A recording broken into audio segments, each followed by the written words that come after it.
viewers. Now, for the next hour, we are going to be speaking with the chairman of the Study Park Enterprises Limited, or SPEL, as it's become known in our space, and that's Mr. Ashwood Jack, as we discuss some of the things coming out of SPEL, and particularly some of the things that came out of the last plenary sitting. Now, but before we go into that, first of all, good morning and welcome to you, Mr. Jack. How are you doing this morning? Good morning, Kandace. Good morning, Tobago, and all who are being on the World Wide Web. Now, and of course, I just want to start with, I don't know if you, want to share anything about Miss Kandace Bob and her passing that, we unfortunately received the news of yesterday. I think I want to do two things. Anyone who have been around the space long enough have had the opportunity to have interacted with Miss Bob, and I am no different. People like Miss Bob, people like Dr. Ethan McKenzie have made such a valuable contribution, not only to Tobago's education, but to the sphere of culture. And I think that Tobago is losing a lot of its cultural icons. One of my concerns, though, is how much of the information that these cultural icons have are we filming, putting on tape, so that we can use it to help future generations of cultural persons in this cultural space to probably look at as a foundation for their own future endeavors. But I think on behalf of my family, I would want to extend to the family of Miss Kandace Bob our greatest condolences. I know that Kandace have lived a very full life. Yes, since I'm on air and doing that, I also want to extend condolences to the family of a former member of staff at SPEL, a young man who left work at about 2:30, 3 o'clock, and by 3:30 he was dead. Nico Williams, and I want to extend to Nico's family condolences from on my own behalf and on behalf of SPEL. Nico will be buried tomorrow in Plymouth. All right. Well, thank you for that. Now, but getting into our conversation this morning, and of course, we're speaking about SPEL, and it's come under the microscope quite a bit, especially with each plenary sitting. There were questions posed to the line secretary, of course, and that's Mr. Trevor James, the Secretary of Infrastructure, Quarries and Urban Development. And there was a particularly focus, I'm going to start with the particular focus on the construct of the board, because that question had been on the table for months and so on. And then, finally at last Thursday's sitting, the secretary was able to share about the membership of the board and so on. But, why do you think that there was such an obsession, first of all, with the board? Because Ashwood Jack is on the board. Why else? I've had boards for the last 6 years, and there have never been this level of obsession with the board. Basically because Ashwood Jack is on the board, but one of the things that I find interesting is that regardless of what people say about the board, if you notice whatever was said about it, and I'm going to answer another question that the minority leader would have raised a little later in this program. One of the things that Tobagonians have been saying for the last 8 or so months is that it's the most information they've ever had from SPEL. They have never known the potential of SPEL the way it is today, right? And that is because the board is led by competence. There's a difference between paper and competence. And I think what the minority leader aim is to ask, does Ashwood Jack have a degree? The answer is no. So I answer the question, so Trevor do have to answer it. But if you want to ask if Ashwood Jack has competence, look at what is happening in SPEL, and that will answer itself. And there was such a fixation that was interesting, because do we know the potential of SPEL? And we've had this conversation quite a number of times about what SPEL has the potential to produce, what the foreign revenue that it has the potential to bring in. However, there are some steps before we can get there. And there was also some concern about even how the previous chairman left the board and so on. And I'm not too sure if you want to address that at this point in which time. one with previous chairman? Mr. David Walker. You see, there's a mix-up between the chairmanship and the GM. Okay. And that is the problem. The term of the board came to an end. And therefore, because the term of the board came to an end, there is not a controversy about if the secretary or the exec council wishes to reappoint persons. When my term comes to an end, I might be one of those persons that the exec council is saying, hey, you doesn't fit the bill. And I have to understand that my appointment is for a specific time, right? If you notice, I try to stay away from that because it really doesn't help us. I think people need to understand that, it was 2 days ago I was prompted to put something on my timeline. And I want to share it this morning. Everything in life, inclusive of life itself, is temporary. And until we understand that, we wouldn't think that we own anything. I have known people who started governments and they are no more. Either they have been voted out of government or they're passed. I've known, look at the greatest inventors of whatever time. We read about them in history, they know more. Everything, even life is temporary. And so I have accepted that. Everything is temporary. And therefore, don't expect me to be fighting for stuff that is not life. I am going to fight for life, and that's basically what it is. And I mean, there was also the matter of the company vehicle brought up. Yeah. And that's the thing, I've avoided speaking about a number of things in SPEL because it didn't show people in a very good light in terms of not the personality, but in terms of management style, management skills, and stuff like that. But every time something comes up, it tells you part of the problem that we have is that people don't know where you came from. And because they don't know where you came from, people come up with all these fairy tale stories and stuff like that. And this morning, I aim to clear up some of the misconceptions of SPEL. I aim to continue pointing SPEL in a certain direction. As long as I'm executive chairman of SPEL, I will point SPEL in a certain direction. If the government thinks, in this case the government is the Tobago House of Assembly, thinks that is the direction they want to continue to go, then I'm free to continue serving on SPEL. And if they think that, no, we want to go in another direction, and then they are free to say, look, this is the direction you want to go. One way or the other, it is a choice that has to be made. All right.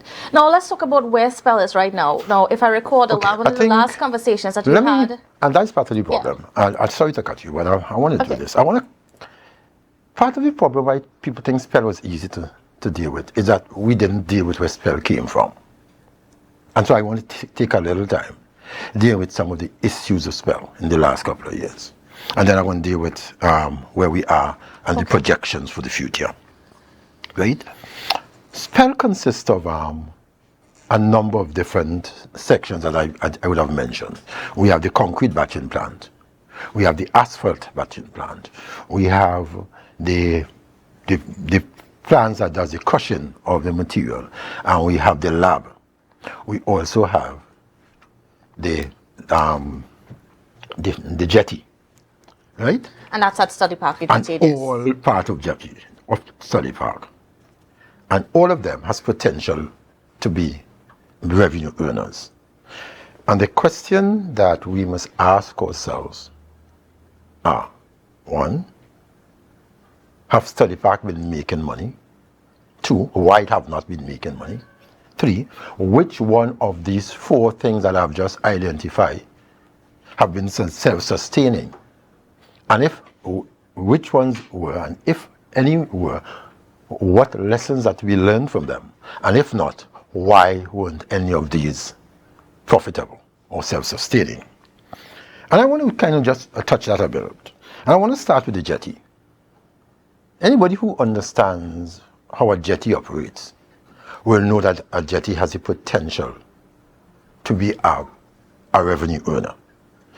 And the question we must ask ourselves is, why has Study Park Jetty not been a revenue earner, except for, one, people who want to purchase material from Study Park that uses the jetty, and of course that attracts what you call a throughput fee once material is going on of $2 US per ton. Or if you're bringing in something, which is rare, there is a flat fee that must be paid. And so the question is, we operate 365, I'm not sure where the quarter day is. Because they always tell us we have 365 and a quarter day a year. But I'll never live a quarter day, so I'm not sure the quarter comes from. But how many of these days do we have activities on the jetty? And so traditionally the jetty has not been very busy. And one must ask themselves, or one must ask oneself, why haven't the jetty been a lot more active? Is it that we're not importing enough stuff into Tobago? Is it that the Scarborough port is large enough? Those questions we must ask ourselves. And we know the Scarborough port is not large enough. And so my information is that there have been times in the past where there have been companies who have requested to either partner with Study Park to bring stuff into the jetty, and they have been told no. I don't want to release the name of one of those companies yet, but in a couple of weeks. So why is that? Why is there that restriction, especially for construction materials? Personalities. There's some personality clashes, because there's one situation, and I was going to raise it. We are in talks right now with a major supplier of material to Tobago. And that's why I don't want to call the name, is because it's at the very early stages of that discussion. I would meet with them sometime next week. We should be able to wrap up those discussions. They would like to use the jetty to bring in material that is scarce, and when the time comes, you'll understand why. It's always scarce in supply, but it's necessary. And they're looking at using the jetty at least 3 days a week. And it's a long-term arrangement, a long-term contract. What we have not yet agreed on is the cost of using the facility. Because it only looks so because the facility is costly to maintain.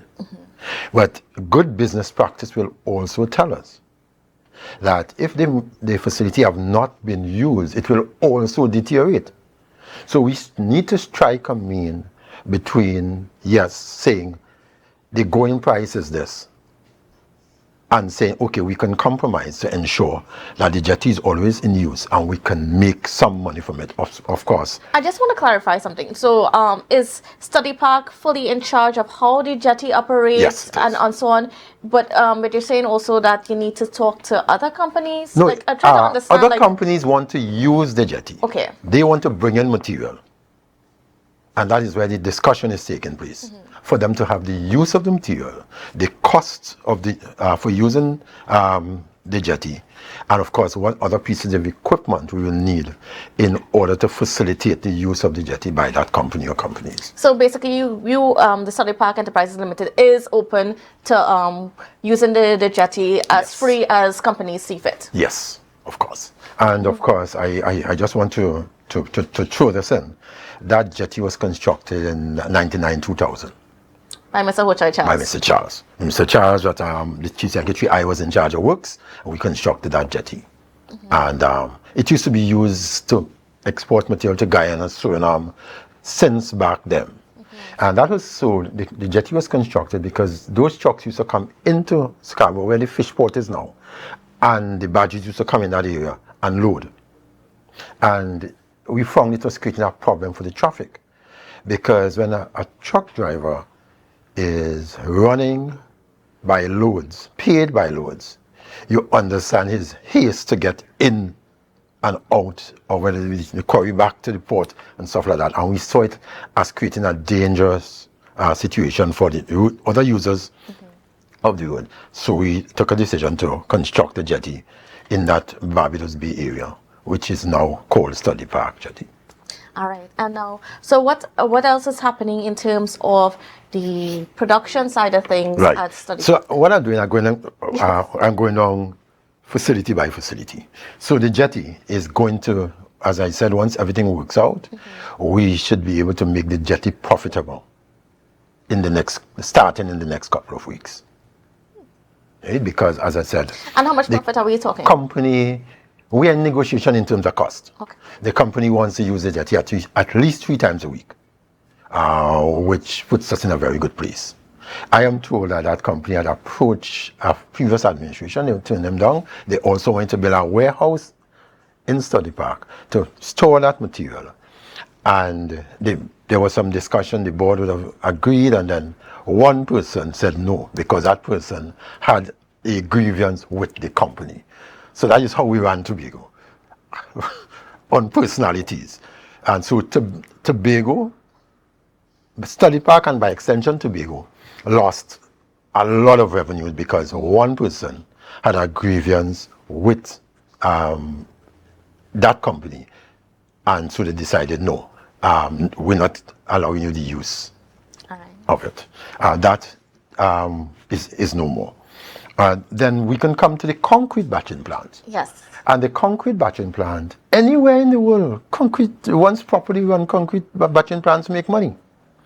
But there have been a situation where a former secretary of the assembly instructed Study Park not to sell material to anybody but the THA. And not only just the THA, Works Division. And so that, to compound that, there was a concrete pump truck which is needed according to how far the stuff is from being able to access, how high the building is. They took a decision and they sold the concrete pump truck. So what happens is that even to sell to the Division of Infrastructure, according to where the concrete is needed, they still have to buy it from a private person, although Study Park makes. And use another company's equipment. And use another company's pump truck, or buy the concrete from the company altogether. And that has been happening. In fact, the private companies have been making much more money from the Division of Infrastructure than SPEL have been, because we do have a pump truck. When you see the price that the pump truck was sold for at the time, it's laughable. It's I think at 1.3 million. A concrete pump truck, a new concrete pump truck, with a 25-foot boom, will cost us about $5 million. And we gave one away. And that truck was bought new. So at some point there was a vision to buy this pump truck, set this business up. And I guess I was on one of the early boards of Study Park, had that vision. And somewhere down the road, the secretary decides, no, you are not to compete with the private sector, but yet you set up a company. So it is not the division, it's a company. The concrete batching plants? Right, so that's here where we are. On projects that are low and easy to access, we are already available to sell concrete, and we have been doing that. And we are in the market for a concrete pump truck, and I will show you why that is taking a little longer than we have expected. All right, and we'll get into that when we come back after the break. So viewers, please don't go anywhere. To a brand new dawning, as the passion starter. To a brand new dawning. And welcome back to Good Morning Tobago on Tobago Updates. Viewers, we are continuing our conversations this morning with the chairman of the Study Park Enterprises Limited, SPEL, and that's none other than Mr. Ashford Jack, as we discuss what's going on there at the company. Now, before we went to the break, we started speaking about the concrete batching plant. That was originally an idea that started around the time of Mr. Ho Charles, when he was chief secretary and so on. However, that sort of fell away over the last 20 or so years. But Mr. Jack was just telling us that they are working on reviving it, which means purchasing certain bits of equipment and so on. So, Mr. Jack, I like to be fair. Let me clarify a point here. The concrete batching plant was only put in when SPEL was born, which is about 6 or 7 years ago. The Study Park quarry was done by Hochoy in the late 80s, early 90s. But the concrete batching plant was done by the former administration. Okay. Right? But what they did is that they built it. And then another secretary came in and said, no, do not sell any concrete to the public. They sold the concrete pump truck and stuff like that. So the original idea was a good one. I will be the first to say that. Right? So we had that situation where the concrete pump truck was sold. And so SPEL could not have done what it was mandated to do in the first place. And so it came all along the way to now. It falls in our lap to try to get that sorted out. And I was talking about the cost. They sold the truck for $1.something million just about 3 or so years ago. The truck now costs $5.something million to purchase one. And so we're looking at that. Then there's also the situation where there is the asphalt or the hot mix plant. And originally that was up at Goldsboro. And so when SPEL was made as one company, that was also moved to Studley Park. And I thought that the idea of putting all these things in the same place was a good idea. And all these things are things that private sector is operating successfully. And so all it needed was the proper management, which would, as part of the management scheme, would include your proper maintenance, look at the cost of operation, the number of employees needed, that kind of stuff. Now, how many hours can be worked? Because you cannot work a concrete batching plant on a 7-to-4 basis. Anybody who understands construction knows that you need to work it sometimes in the night, according to what type of concrete you're pouring, because you don't want it to dry off too quickly, according to the magnitude of concrete and stuff that you're doing. But we have a 7-to-4 operation. And so things like those we need to revisit, and we are revisiting with a view of becoming part of the construction sector, a provider of service for the construction sector. And we have, as I said, we moved to the asphalt plant. The asphalt plant, beside doing stuff for works, and if you recognize, the asphalt plant was never able to fully provide for the needs of the division, right? The division of infrastructure, because there have always been private partners that came in, Trad Contractors, CRM Brothers, a number of private partners. But even when you have Tobago contractors that were purchasing hot mix, there was a disparity in cost. And that was another problem. Works division, because they owned, or what is now called the division of infrastructure, before they originally owned the facilities, were given a preferential rate. And there was one other contractor who was related to a secretary that demanded to get the same rate as Works. And the secretary called and instructed Studley Park to give them the same rates as Works. Everybody else had to pay. And of course, they were not selling to us, a lot of other people. So that again interrupted the pattern, the sale. So now everyone except Works pays the same price. We are setting up to do the hot mix for the California Soco for the road and Friendship Connector Road. Yeah, we should start doing the production of the hot mix for that as far as they're ready. Right? We have already started spotting material, trying to bring in enough asphalt, stuff like that, bitumen, stuff like that, because it costs a lot of bitumen. Of course, the problem with the boat. Yes. And of course, it's not that you will have storage space for 16, 17 tank containers, because you will not have use for it on a regular basis. Now, the hot mix that's being produced at Studley Park there, is that only to supply the Tobago market, or is it ever being considered? No, it can be exported. We need to understand how hot mix work. Hot mix have to be put down at a certain temperature. If it doesn't go down at that temperature, once it falls below that, it either get hard in the truck, or if you put it down any at all, it will start cracking up, start falling apart, because it went down too cold. And so there's a difference between a hot mix and a cold mix. Right? So the hot mix have to go down at a certain temperature. It always mystifies me when I see rain falling and I see them paving the road. Because I know it wouldn't last. because it falls below the temperature. In fact, if you go to a lot of the metropolitans and stuff like that, you will recognize them testing the heat of the hot mix, because if it falls below a certain temperature, it is rejected, because it will not give you the life expectancy. So yes, it is and that's why I call a hot mix. It must go down at a certain temperature. It goes into this drum. The drum is fired, so there's fire taking place, keeping it at a certain temperature, and then it goes. If it goes down too cold, it is damaged. If you go down too hot, it burns, and then you have the same effect. All right, so for the rest of the year, what's the goal in terms of, production for the hot mix and stuff, and what can be gained? Hot mix, what we're doing right now is that I know that the Division of Infrastructure is in the market for a spreader, and that is what is keeping back a lot of their use of additional hot mix. But in the meantime, we have an order for 7,000 tons to do the road of California Circle. That's an initial order.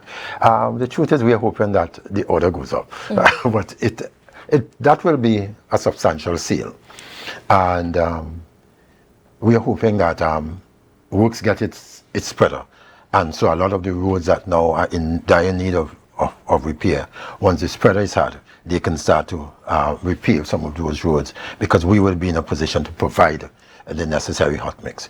We have two tanks now, three tanks now that holds the asphalt or the bitumen. We will be installing another 2 or 3, so we'll be able to hold enough of the bitumen on site in case there's a situation where the vessel doesn't sail and stuff like that.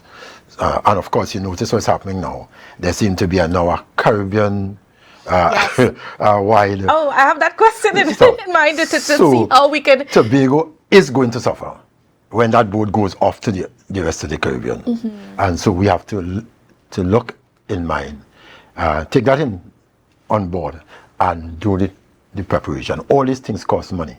All is the idea of somebody who do have a degree according to them. No, I mean, and as we're talking about the money, I know that there was some allocation made to SPEL in the recent budget and so on. So that's the money that you guys are using to acquire these pieces of equipment. The thing about that, it is about $2 million or $3 million. Somewhere about it can't buy it can't even buy one pump truck, but we are grateful. And the intention is to, at the end of this financial year, maximum the next financial year, nothing. We should not be taking money from the THA at all. Right. We should be giving THA money.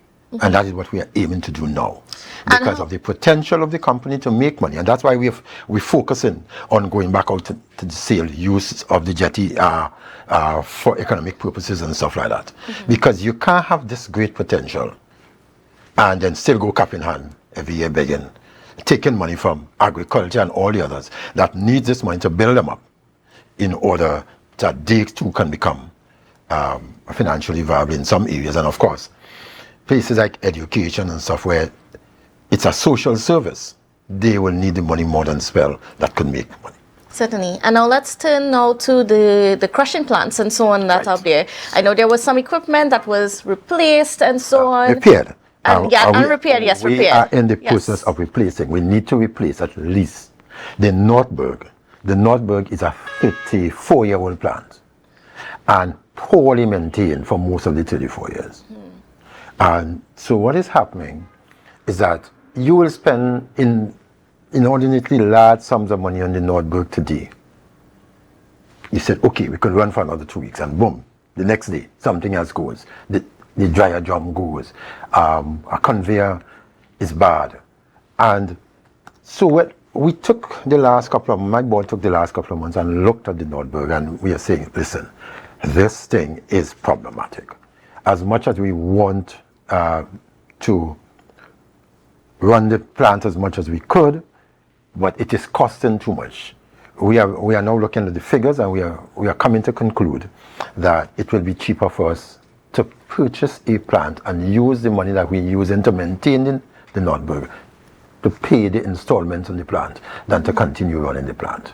Part of the problem that is that in Nordberg, we recognize that when I got in there, there's not a maintenance schedule for any plant. So There are no preventative maintenance. So all that is breakdown maintenance. Something had to go bad. And of course, once one thing go bad, it affects something else and it affects something else. So by the time you fix one thing, something else goes bad and stuff like that. So we are in the process of providing the costing for that and how we will be able to pay for the new plant. Or plants. I would prefer plants because of the demand for it, not only nationally but regionally. Yes. And I'm going to get to that, and but it also speaks to the issue of negotiations and the government's agreement on a license to export material. Because if we have a license to export material, or we had an agreement that we can export this material, it means that we could use that contract to be able to borrow the money that we need to buy the plant. So right away, there is a predictable source of income that will allow you to pay for the plant and pay for it 10 times over, because we have the orders coming all the time. Up to last week, we had a major contractor who is doing the waterfront in San Fernando. They come in to buy, when I was 75 or more than 75,000 tons of stone, stuff like that. So there's no doubt as to the potential of the plant in order to produce. But when you set up a business like Study Park, it's not $1 million business, it's a multi-million-dollar business. So you have to, one excavator, according to the size of it, could cost you $3 million, according to the size. If you have a 400, or if you have a 600, that's probably between university and $4 million. We're talking about the pump truck for $5 million. So those things, they have to be a major capital injection. And that will come with either one, the state putting it in, which is not something that we really want, or two, we have no objection, so that we can be able to purchase these equipment, knowing very well that we will get the necessary license in order to export the material, to make that money back and to make a much needed foreign exchange. And just to be clear, so Study Park does not have an export license right now? No, it does not. And when was the last time did it have one? In the last administration. This administration have not been able to secure a license. And this is even after recent meetings all the discussion, with the Ministry of Trade, everything. There have been promises, and I hope that the promises are fulfilled. But when things go too long, I don't call them promises anymore. I call them a threat. They threatened to give us a license, but nothing has happened. And so we're still hoping that good sense will prevail, because when Study Park does well, Tobago does well, Tobago does well. And so I think that sometimes what you see is a competition that's taking place to say, I will make sure that I starve you for funds. And if I starve you for funds, then there's very little you can do. And then, of course, at the end of reading my budget, I'm going to tell you, good luck. Now, one of the last conversations that we had about the Study Park Enterprises Limited was that there was an order that was supposed to take place, that took place at the quarry, that they hinged, whether or not they should have an export license on it. And of course, this audit was to determine what taxes and royalties needed to be paid by Study Park. Were you able to give us the results of that? Let me share it with you. It's interesting that the Study Park quarry, one of the reasons that they were saying they were holding is because Study Park didn't pay the taxes. But they never did the audit. The audit was only finished in December. Interestingly, the audit went as far back as 2018. So there was no hurry to audit Study Park until now. When we received the bill for the audit, it's $4,804,176.89. That is what they're saying that we need to pay in royalties from 2018. But we're not getting a license. How are you going to make that money in order to pay, to buy the equipment to pay? But interesting, in January, we got another bill. And the other bill came for performance and rehabilitation bond. My information that there have never been one, but also sudden there's a need for it. And that's another $2,918,619. So altogether, just over $7 million the government is demanding in taxes. But I do have a problem with that. All I'm saying is that if you want us to pay all these stuff, then allow us to be able to sell and make the money to pay, one. And two, the law tells me that all businesses operating in Tobago must pay their taxes in Tobago. That's what Act number 40. Because you all give me such little time this last night and this morning for this, I didn't get to pull the exact section. But under finances in Act number 40, it says that all business operating in Tobago must pay the taxes in Tobago. So even if this comes up, this is money that we should pay in Tobago. But it's the THA quarry and the THA rehabilitation. It's the THA have to do it. So you tell them THA, put up a rehabilitation bond to pay to rehabilitate what they already have responsibility to rehabilitate. So not only that, because of where that quarry is, if that quarry is properly managed, and any of the quarries that we have or will set up in Tobago, when we finish taking off the competent material, those quarries can be made into housing estates because they're going to be flat or they will have different shelves, really nice area. So some of these things are just, it's just verbal gymnastics. So have you had any conversation with the ministry now that they had the audit since December? No, no. Well, the ministry don't converse with you. They should send you a bill and say, okay, this is it. So the intention now is to reach out and say, listen, how do we do this? How do we deal with that? Because if I'm chairman, I don't intend to break the law. Of course. And send any money to Trinidad. The money must stay in Tobago. And you can't tell Tobago that we're looking for autonomy. At the same time tell you, but I am taking away these responsibilities from you. So no, I don't intend to do that. Okay. Any checks made from Study Park to pay for anything will be made to the Tobago House of Assembly Fund. Simple as that. Now, what can you also tell us about what the Study Park quarry was able to bring in over the past year? Okay, I would not be able to give the exact figures right off and because we're doing the audit right now, but I can tell you some things. For example, let me start with the foreign exchange. When I took over as chairman of the Study Park quarry, I hope the minority leader is listening. Study Park, or we had a loan from First Line Security. The loan was broken into two parts, a US and a TT. The TT was being serviced, but we could not get any money from our bankers to pay the US part of it. And that was going on for more than a year. So Study Park was in arrears, close to $100 and something thousand. And of course there were penalties. Study Park US account stood at the time at $3,900. And so of course I think to service the loan was about $6,000 US a month. But all that was $3,000 something for more than a year and a half. When I came into this position, we started negotiating with China Railway, who's in the airport, because they get paid from the government in US. And so my position was clear. If they're paying you in US, you pay me in US. Of course, we negotiated it, and China Railway we agreed, and China Railway decided to pay for a lot of its material in US. I am pleased to announce that Study Park, in its US account, as we stand today, has over $600,000 US in our US account. But that's not all. When I came into Study Park, there were pieces of equipment out of the country.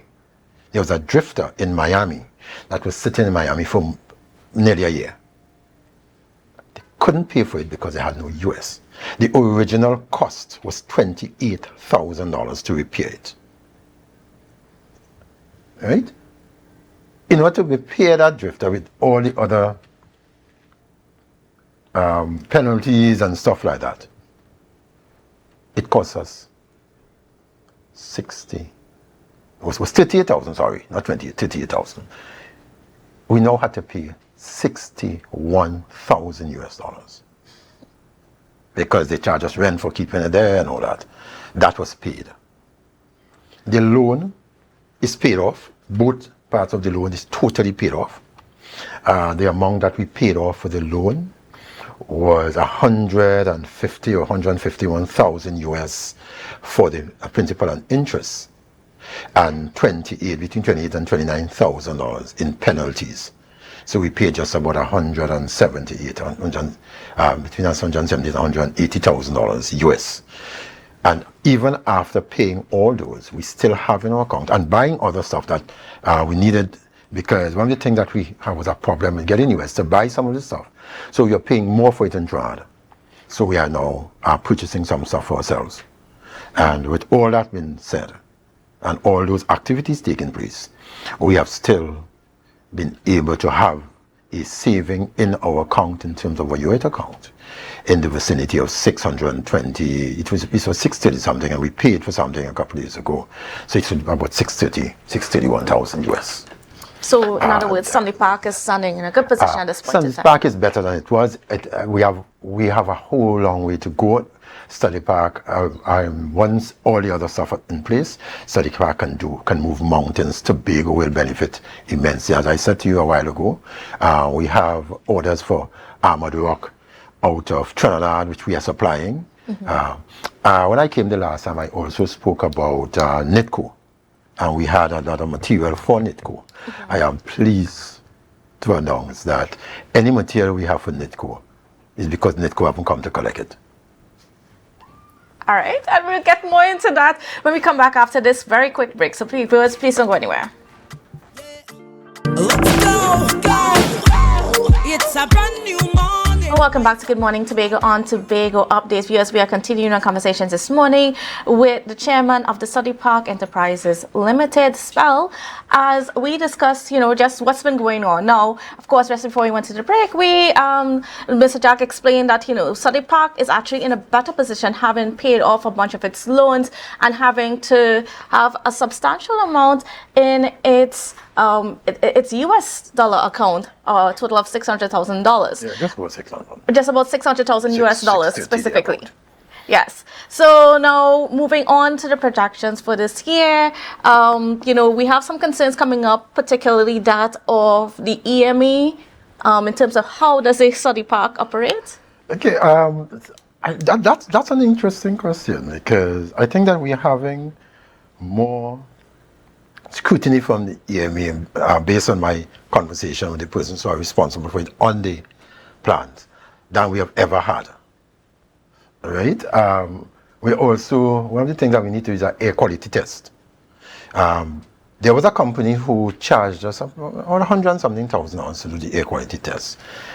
We discovered that there are other companies who do it a bit cheaper. Then we did get it a lot cheaper from another company, so about 30 something thousand for the same quality, air quality test. All of a sudden, we discovered that the same people who have been accepting the same test results in Trinidad is telling us that we need to do over some of these same tests. And then, of course, this Trinidad and Tobago is a small place, and then we discover that some of the persons who have bid for us before, they seem to be the persons who are preferred because of their connections in some of these agencies. So when the supplier of the service got the information, they brought and said, listen, I've been doing this for other people, look at this, we never had a problem. So I don't know if these are manufactured problems or Tobago is a special case. That Tobago must have the most pristine environment in the world. And we agree with that, but we must not be treated unfairly. So those are some of the problem we see creeping up. Every time we think that we're moving forward, every time we see ourselves moving into a better place, there's a roadblock that is thrown up. But we will navigate them. we'll navigate them. And then, of course, I have noticed that there's a pattern. So, and a couple of months ago, there was a question in the House. And by the time the question came up, I got a request from the Freedom of Information Act for the same information from someone. So I realized that there's a collaboration between the minority and this person. And of course, that person have a problem with me. I took over from them. So there's a problem with that. And then you look again and you realize that people, and that's why I started by talking about people thinking that everything in life is permanent. We're in temporary positions. There will be a time that Ashford Jack is going to be the former chairman of SPEL. Just like I was former minority leader and former member of the assembly for 16 years. And everyone in this assembly, everyone is going to become a former except God comes. And nobody could question my competence, or they could question it, but they can't prove me incompetent. The airport in our Robinson International Airport, that was Ashford Jack. The acquisition of the Adelphi estate in Mason, that was Ashford Jack. The late flights into Tobago, that was Ashford Jack. The restarting of the discussion on the constitutional reform, that was Ashford Jack. You name it. I mean, I have a history of success that is longer than both my arms. You know, so right, I don't know if people think success just grow on paper. That's so. Well, Mr. Jack, we are out of time for this morning, but I just want to thank you for spending this time for the past hour just going through in detail, quite a lot of detail about what's been going on at the study park, what's happened over the past few years, where it is now, and where it is going. And we're definitely going to have more of this conversation as we go on. So thank you again. Yeah, thank you very much on behalf of Study Park for giving us the opportunity to discuss some of these matters. I want to close by saying that the board of directors and the members of Study Park know that we are not perfect, and that there's a lot more that would be done if we are to become world class. And but we are determined to get there. Great. All right, thank you. And then viewers, of course, thank you for viewing, and hope you have a safe and wonderful day, and we will see you again tomorrow. Passion start to rise, the energy